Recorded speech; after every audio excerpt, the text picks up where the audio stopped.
यह एपिसोड किम पॉल नाम के एक व्यक्ति को दिखाते हुए शुरू होता है जो गणित की समस्याओं को हल करने का अभ्यास कर रहा था क्योंकि वह जल्द ही सीसैट की परीक्षा देगा। यहाँ पॉल गणित की समस्याओं से जूझ रहा था क्योंकि वह कभी भी स्कूल नहीं गया। उसका टीचर शिन इस कारण नाराज दिखता है इसलिए कि वह गणित की समस्याओं को हल नहीं कर पाता, जो वास्तव में मिडिल स्कूल के छात्रों के लिए काफ़ी आसान होती है। शिन उसे डांटता है क्योंकि उसे लगता है कि पॉल गणित सीखने और परीक्षा देने के बारे में गंभीर नहीं है। हालांकि जब शिन जाने वाला था तो उसे पता चला कि पॉल वास्तव में इस शहर के सबसे खतरनाक गैंग चिल्सन गैंग का दूसरा सबसे बड़ा गैंगस्टर है। यह जानकर शिन तुरंत भयभीत हो गया और उसे कम आंकने पर पछतावा करने लगा, लेकिन पॉल को इससे कोई फर्क नहीं पड़ता और वह अपने गुंडों से मिस्टर शिन को घर पहुंचाने का आदेश देता है कि तभी वहां क्वांगसू नाम का एक आदमी आया जिसने कुछ समय पहले चिल्सन गैंग के लिए परेशानी पैदा की थी क्योंकि वह अपोजिट गैंग से था। उस समय पॉल ने क्वांगसू को दोषी ठहराया क्योंकि उसने समस्याएं पैदा की जिसके कारण उसे गणित की पढ़ाई करने के लिए पर्याप्त समय नहीं मिला, भले ही वह सीसैट की परीक्षा दे रहा हो। इसलिए वह उसे सबक सिखाएगा कि तभी क्वांगसू ने शिन को पकड़ लिया जो जाने वाला था और उसे बंधक बना लिया। साथ ही धमकी दी कि यदि पॉल ने उसे जाने नहीं दिया तो वह शिन को मार डालेगा। इस पर पॉल कहता है कि मिस्टर शिन गैंग का हिस्सा नहीं है और क्वांगसू को ऐसा नहीं करना चाहिए, वह उनका सम्मान करे क्योंकि मिस्टर शिन एक शिक्षक हैं। तब क्वांगसू मिस्टर शिन को छोड़कर पॉल पर हमला करता है, लेकिन पॉल ने तुरंत चाकू का ब्लेड पकड़ लिया जिसे देखकर मिस्टर शिन चौंक गए और बेहोश हो गए। इस बीच पॉल, जो एक ग्रेट फाइटर है, उसने क्वांगसू की गर्दन पर वार किया जब तक कि वह बेहोश नहीं हो जाता। कुछ देर बाद मिस्टर शिन को अस्पताल ले जाने के बाद पॉल और उसके गैंगस्टर्स चिल्सन गैंग के लीडर मिस्टर सो से मिलने गए और क्वांगसू के विश्वासघात पर चर्चा की, जिसके चलते उनके गिरोह के लिए समस्याएं पैदा हो गई थी। हालांकि मिस्टर सो को इसकी कोई परवाह नहीं थी। उसने पॉल की गणित की पढ़ाई में प्रगति के बारे में पूछा। फिर पॉल ने अपने बॉस से कहा कि वह अगले साल सीसैट का परीक्षा देने वाला है क्योंकि इस साल उसके ग्रेड बहुत अच्छे नहीं थे। जिसके बाद पॉल ने अपने दोनों गैंगस्टर्स को वापस जाने के लिए कहा। घर जाते समय उसने खुद कार ड्राइव करने का इरादा किया। रास्ते में पॉल को मिस्टर सो की बातें याद आ रही थी जिसमें उसने कॉलेज जाने के अपने सपने को छोड़ने के लिए कहा था क्योंकि मिस्टर सो चाहते थे कि वह चिल्सन गैंग का अगला लीडर बने। जिसके चलते पॉल को कुछ समझ नहीं आ रहा था कि उसी समय पॉल ने अपनी कार को रोकने और बाहर निकलने का फैसला किया क्योंकि जब पॉल ने एक हाई स्कूल के छात्र को देखा जो एक पुल से कूदकर अपनी जान देने वाला था, पर पॉल तुरंत उस लड़के को रोकने के लिए दौड़ा कि तभी उसी समय एक ट्रक तेजी से आ रहा था। पॉल ने ट्रक से खुद को बचाने के बजाय उस लड़के को बचाने के लिए डटा रहा। पॉल ने उस लड़के की जान बचा ली कि तभी एक और ट्रक दूसरी साइड से आया और उसे टक्कर मार दी। अगले दिन जब पॉल अस्पताल में उठा तो हैरान रह गया जब उसने शीशे में अपना चेहरा देखा तो उसे अपने चेहरे के बजाय उसे उस लड़के का चेहरा दिखाई दिया जो उस पुल से कूद गया था। पॉल ने पहले ही सोचा कि वह सपना देख रहा था, लेकिन डोंगसू नाम का उसका एक गैंगस्टर उसके कमरे में आया। तब पॉल को एहसास हुआ कि वह सपना नहीं देख रहा था, खासकर जब जंगचुल नाम के एक और गैंगस्टर ने कहा कि उनके मालिक ने उसकी जान बचाने के लिए अपनी जान दे दी। डोंगसू और जोंगचुल को ये लगा कि ये लड़का वही है जिसको पॉल ने बचाया था, इस बात से अनजान कि ये लड़का ही खुद पॉल है क्योंकि पॉल की सोल उस समय उस लड़के के शरीर के अंदर थी। डोंगसू ने पॉल को उसके अंतिम संस्कार में खींच ले गया जिसमें मिस्टर सो और चिल्सन गैंग के सभी सदस्य शामिल हुए। तब पॉल यह जानकर बहुत हैरान हुआ कि वह वास्तव में मर चुका है, लेकिन उसने इस बात को स्वीकार करने से इनकार कर दिया और उसने सभी को यह बताने पर जोर दिया कि वह एक अलग शरीर में होने के बावजूद अभी भी जीवित है। और पॉल ने अपने ही अंतिम संस्कार में हंगामा किया। उसके गैंगस्टर बहुत क्रोधित हो गए और यहाँ तक कि जोंगचुल ने उसे मारने की कोशिश की।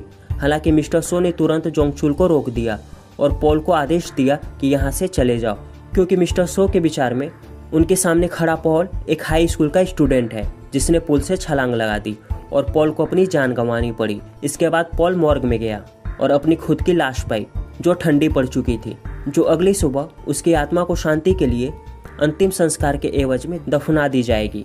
तब पॉल ने सोचा कि वह उसका हाथ पकड़कर या उसे गले लगाकर अपने असली शरीर में लौट सकता है, लेकिन मुर्दा घर के एम्प्लॉय ने कहा कि यह तभी संभव है अगर वह समय को पीछे ले जाकर अतीत में न लौट जाए। यह सुनकर पॉल कूदने के इरादे से पुल की ओर तेजी से गया ताकि वह अतीत में लौट सके। हालांकि उसकी कोशिश व्यर्थ थी क्योंकि जब वह जागा तो उसने पाया कि उसकी आत्मा अभी भी उस लड़के के शरीर में है। यह जानते हुए कि वह अभी भी उस लड़के के शरीर में है, पॉल अपने शरीर का अंतिम संस्कार रोकने के इरादे से बिस्तर से उठ गया।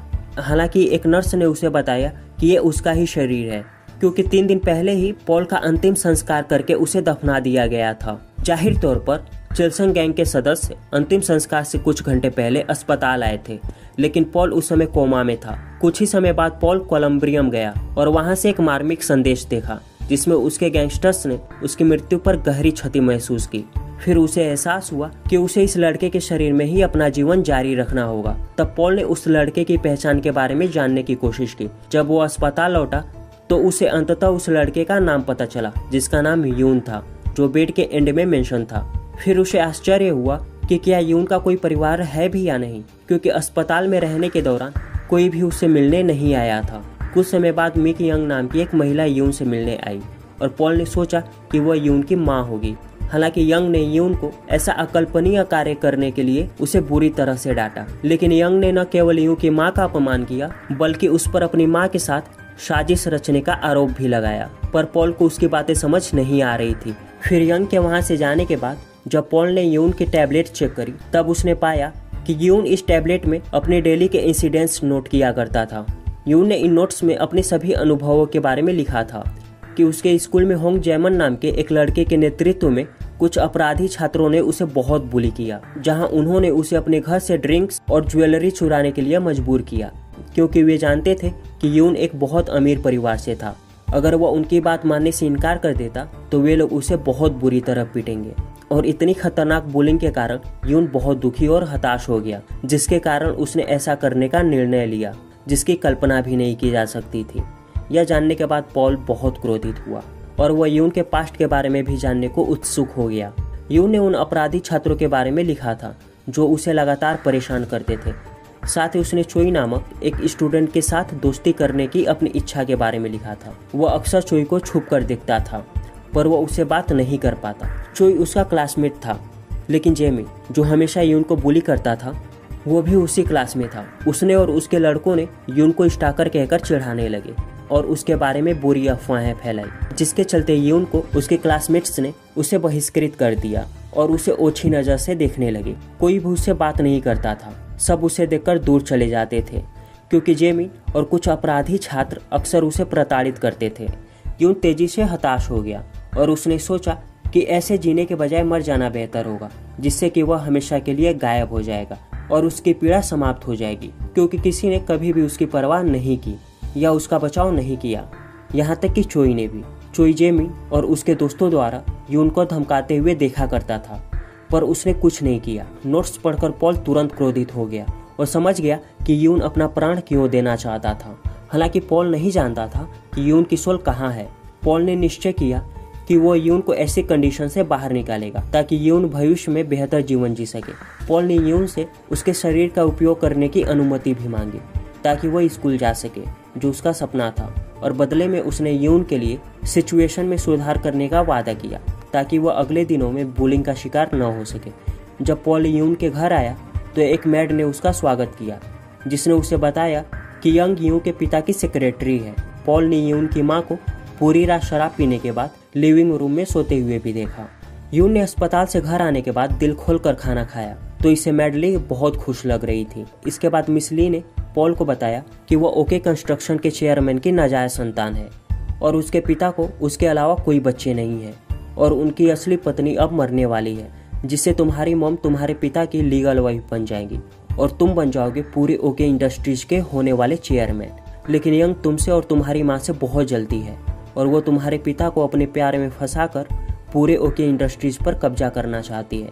एक गैंगस्टर होने के नाते पॉल को पता था कि ओके कंस्ट्रक्शन देश की 3 सबसे बड़ी कंपनियों में से एक है, जो दर्शाता है कि यूं के पिता बहुत अमीर थे। हालांकि ऐसा नहीं हुआ कि पॉल को इससे लालच आया, बल्कि पॉल ने यून की मदद करने के अपने लक्ष्य को तय किया। जब पॉल यून के कमरे में गया तो उसने पाया कि कमरा बहुत अच्छा और शानदार था और यून के पास एक निजी ड्राइवर और खर्च के लिए एक क्रेडिट कार्ड भी था। फिर पॉल ने अपने बाल कटवाने और एक नया स्कूल यूनिफॉर्म खरीदने का फैसला किया। यूनिफॉर्म लेने के बाद वह किताबों की एक दुकान में गया, जहां वह गलती से चोई से टकरा गया। हालांकि पॉल ने चोई को नहीं पहचाना। उसके विपरीत जब चोई यून से मिला तो उसे बहुत आश्चर्य हुआ, यह जानकर कि उसका दोस्त टेक्स्ट बुक की तलाश में था। चोई ने पॉल को उन बुक्स के बारे में बताया जो पढ़ने के लिए बेहतर थी। बदले में यून ने उसे थैंक्स कहा और जब वे किताबों की दुकान से बाहर निकले तो चोई ने खुशी से पॉल की किताबें कैरी की, क्योंकि यून जो अभी चलने के लिए स्ट्रगल कर रहा था। यून के शरीर में मौजूद पॉल ने उसे धन्यवाद दिया और फिर चोई से पूछा कि आजकल के बच्चे कैसे पढ़ते हैं, क्योंकि रियलिटी में पॉल एक हाई स्कूल के छात्र के शरीर में था जो 40 साल का था और कभी भी स्कूल नहीं गया था। यह प्रश्न सुनकर चोई को आश्चर्य हुआ, लेकिन उसने उत्तर दिया कि आजकल के बच्चे लगन से पढ़ाई करते हैं और अपने स्कूल के टेक्स्ट बुक्स पर डिपेंड करते हैं। ये सुनकर पॉल ने कहा कि वह स्कूल के लड़कियों के बीच में बहुत पॉपुलर होगा, क्योंकि वह बहुत हैंडसम है और साथ ही पढ़ाई में भी बहुत अच्छा है। तब यह सुनकर चोई ने कहा कि यून के बोलने का तरीका एक बूढ़े आदमी की तरह है, क्योंकि वह हम उम्र होने के बावजूद चोई को बच्चा बोल रहा है। जब पॉल ने जोर देकर कहा कि उसके बोलने का तरीका वैसा ही है जैसे आजकल के बच्चे बात करते हैं, तो चोई ने यह सोचकर माफी मांगी कि पॉल वास्तव में यून है। पॉल भूल गया था कि वह यून के शरीर में है, क्योंकि उसने चोई से कहा कि उनके बीच उम्र में काफी अंतर है। पॉल ने चोई को कड़ी मेहनत से पढ़ाई करने और अपनी माँ की बात सुनने की सलाह दी। इसके अलावा उसने चोई को जल्दी घर जाने के लिए कहा, क्योंकि उसके पेरेंट्स उसका वेट कर रहे होंगे। अब क्योंकि यून का शरीर पूरी तरह से ठीक हो गया था, पॉल ने अपने शरीर को मजबूत बनाने के लिए गहन एक्सरसाइज करना शुरू कर दिया। इसके अलावा उसने लगन से पढ़ाई भी शुरू कर दी, जब तक कि वह आखिरकार स्कूल के पहले दिन वापस जाने के लिए तैयार नहीं हो गया। पॉल ने यून के निजी ड्राइवर को उसे स्कूल के गेट के सामने छोड़ने के लिए कहा, जबकि यून आमतौर पर स्कूल से कुछ ब्लॉक पहले उतर जाता था, क्योंकि वह बाहर खड़ा नहीं होना चाहता था। स्कूल पहुंचने के बाद पॉल ने अपनी यूनिफॉर्म पर अपने नाम का बैज नहीं लगाया था। तब स्कूल के गेट पर छात्रों की निगरानी कर रहे एक टीचर ने उसे डांटा। सौभाग्य से शिक्षक ने उसे दंडित नहीं किया, क्योंकि यह स्कूल का पहला दिन था। चूंकि पॉल टीचर से बहुत पोलाइटली बात कर रहा था, इसलिए टीचर उसे बहुत इम्प्रेस होता है। दूसरी ओर जेमिन और उसके दोस्तों को स्कूल के नियम तोड़ने के लिए दंडित किया जा रहा था। वे लोग नाराज लग रहे थे, क्योंकि शिक्षक ने उनके सामने ये उनकी तारीफ की थी। पॉल फिर अपने क्लास में गया। लड़कियां तो उसे देखकर पागल ही हो गई। पॉल को नहीं पता था कि कहाँ बैठना है, क्योंकि हाई स्कूल तो दूर, वह कभी स्कूल भी नहीं गया था। इसलिए पॉल ने लड़कियों के एक ग्रुप से पूछा जो आपस में बातें कर रही थी, और लड़कियों ने उससे कहा कि वह कहीं भी बैठ सकता है। लड़कियों ने यून के बारे में सोचा और फील किया कि उसका चेहरा जाना पहचाना लग रहा है, पर उन्हें याद नहीं आता कि वो कौन है। तभी क्लास में उनकी क्लास टीचर आई और उनके साथ चोई और बाद में जैमिन भी अपने मवाली दोस्तों के साथ आया। ये सभी उनके सहपाठी निकले, और जब क्लास टीचर ने एक एक करके छात्रों के नाम पुकारे तो वह यह जानकर बहुत आश्चर्यचकित हुई कि यून भी क्लास में प्रेजेंट था। हालांकि जिस बात ने उन्हें अधिक चौंका दिया वह थी यून की बदली हुई शक्ल, और वह पहले की तुलना में कहीं अधिक आश्वस्त लग रहा था। ये जानकर कि वे एक ही क्लास में हैं, जैमिन और उसके दोस्त नाराज दिख रहे थे। जैसे ही क्लास टीचर कमरे से बाहर निकली, जैमिन ने तुरंत यून के पास आकर उसे डराने की कोशिश की। हालांकि जैमिन को यह नहीं पता था कि प्रेजेंट में यून के शरीर में जो आत्मा है वह पॉल की है, जो चिल्संग गैंग के सबसे सम्मानित गैंगस्टरों में से एक है। जैमिन ने पॉल का मजाक उड़ाते हुए कहा कि उसने इस अपमान के कारण छुट्टियों के दौरान उसे बहुत याद किया होगा। फिर जैमिन और उसके दोस्त यून को धमकाने के इरादे से स्कूल के पीछे ले गए। भले ही जैमिन और उसके दोस्तों ने उसे घेर लिया था, लेकिन पॉल नहीं डरा। उसने जैमिन को बस इतना बताया कि वह जैमिन ही था जिसने उसे पुल पर धक्का दिया था। इस बात से नाराज होकर जैमिन ने यून के कॉलर को पकड़ लिया। फिर पॉल ने उन्हें उस पर पहले हमला करने के लिए कहा और जैमिन के एक दोस्त को जोरदार चाटा मारा, जिससे वो डर गया। हालांकि जब एक मोटे छात्र ने उस पर हमला किया तो उसने उस छात्र को नीचे फेंकने का गलत अनुमान लगाया, क्योंकि यून का शरीर बैक थ्रो के तकनीक को करने के लिए बहुत कमजोर था। जैमिन ने शुरू में सोचा कि यून बदल गया है और काफ़ी मजबूत हो गया है, लेकिन ऐसा लग रहा था कि वह सिर्फ बकवास कर रहा है, क्योंकि उसने आसानी से एक लात मारकर यून को नीचे गिरा दिया था। इस बीच यून के शरीर में मौजूद पॉल को गुस्सा आ गया, क्योंकि यून का शरीर उसकी तुलना में बहुत कमजोर था। अपने बेहोशी में जब पॉल यून से मिला तो यून ने उससे कहा कि वह उसके शरीर के साथ कुछ भी न करे, क्योंकि वो इन लोगों को नहीं हरा पाएगा। यून इतना हताश लग रहा था कि अब उसके पास जीने की इच्छा ही नहीं थी। पॉल फिर यून के पास बैठ गया और कहा कि वह सिचुएशन को सुधारने की कोशिश करेगा, ताकि उसे अब और धमकाया न जा सके, साथ ही अच्छे ग्रेड के साथ हाई स्कूल पास कर सके और फिर कॉलेज में अपनी शिक्षा जारी रख सके। पॉल ने यून को यहाँ तक कहा कि वह उसकी माँ से दोस्ती करेगा और उनकी रक्षा करेगा, लेकिन यून को इस पर संदेह था, क्योंकि उसने सोचा था कि उसका जीवन बर्बाद हो जाएगा और कभी नहीं बदलेगा, चाहे वह कितनी भी कोशिश कर ले। जब पॉल ने आत्मविश्वास से कहा कि वह स्थिति को सुधारेगा और यून को एक अच्छा लड़का बना देगा, तभी यून का चेहरा अचानक गायब हो गया और पॉल को अंततः होश आया। जब पॉल ने अपनी आंखें खोली तो उसने चोई को सामने खड़ा देखा। उसने उसकी मदद करने की ऑफर की, लेकिन पॉल ने इनकार कर दिया और तुरंत क्लास में लौटने का इरादा किया। फिर चोई ने उसकी इंजरी के इलाज के लिए उसे स्कूल के क्लिनिक में ले गया। चोई ने पहले यून के कमजोर शरीर के बारे में शिकायत करते करते उसके घावों का इलाज किया। चोई ने यून से पूछा कि जब वे किताबों की दुकान पर मिले थे तो उसने उसे न पहचानने का नाटक क्यों किया। पॉल कुछ नहीं बोल पाया। चोई को शुरू में लगा था कि जब वो किताबों की दुकान पर मिले थे तो यून कोई और ही था। हालांकि जब यून स्कूल आया तब उसे यकीन हो गया कि जिस लड़के से वह किताब की दुकान पर मिला था वह वास्तव में यून ही था, क्योंकि यून के बदले हुए बिहेवियर और शक्ल से चोई भी कंफर्म नहीं था कि वह यून है या कोई और।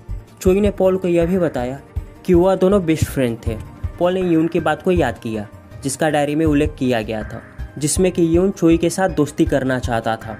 लेकिन अजीब बात तो यह थी कि यून ने यह कभी भी उल्लेख नहीं किया था कि चोई और वो बेस्ट फ्रेंड थे, जबकि इतनी महत्वपूर्ण बात को डायरी में लिखा जाना चाहिए था। फिर पॉल ने चोई को बताया कि उसके साथ एक दुर्घटना हुई थी जिसके चलते उसने अपनी याददाश्त खो दी। तब यह जानने के बाद कि यून अपनी याददाश्त खोने का नाटक कर रहा है, चोई परेशान लग रहा था, क्योंकि यून को उसके बारे में कुछ भी याद नहीं था। भले ही वे अक्सर एक साथ समय बिताते थे और यून भी चोई के पेरेंट्स को अपना पेरेंट्स मानता था। यह देखते हुए कि उनकी दोस्ती कितनी गहरी थी, इस पर पॉल थोड़ा कंफ्यूज हुआ और जोर देकर कहा कि उसे वास्तव में चोई के बारे में कुछ भी याद नहीं है। तब उसने अपना हाथ बढ़ाया और कहा कि उन्हें अपनी दोस्ती बनाए रखनी चाहिए, लेकिन चोई ने यून का हाथ झटक दिया और खुलासा किया कि उसकी यून के साथ कभी दोस्ती नहीं थी। चोई ने बताया कि यून एक बार उसके घर आया था और उसे धमकी दी थी कि अगर उसने उसकी बात नहीं मानी तब वो चोई की असली सच्चाई उसके पेरेंट्स को बता देगा, जिसके चलते यून और कंफ्यूज हो गया, क्योंकि यून ऐसे धमकी देने वाला लड़का नहीं था। और क्या है ये सच्चाई, इसको जानेंगे हम इस वीडियो के दूसरे पार्ट में, जो जल्द ही आ जाएगी। तो दोस्तों, अगर आपको ये वीडियो पसंद आई हो तो हमारे इस चैनल को लाइक और सब्सक्राइब जरूर करें, क्योंकि हमें आपकी सपोर्ट की बहुत ज़्यादा ज़रूरत है। तो मिलते हैं हम आपसे अपनी अगली वीडियो में, तब तक के लिए टाटा और बाय बाय।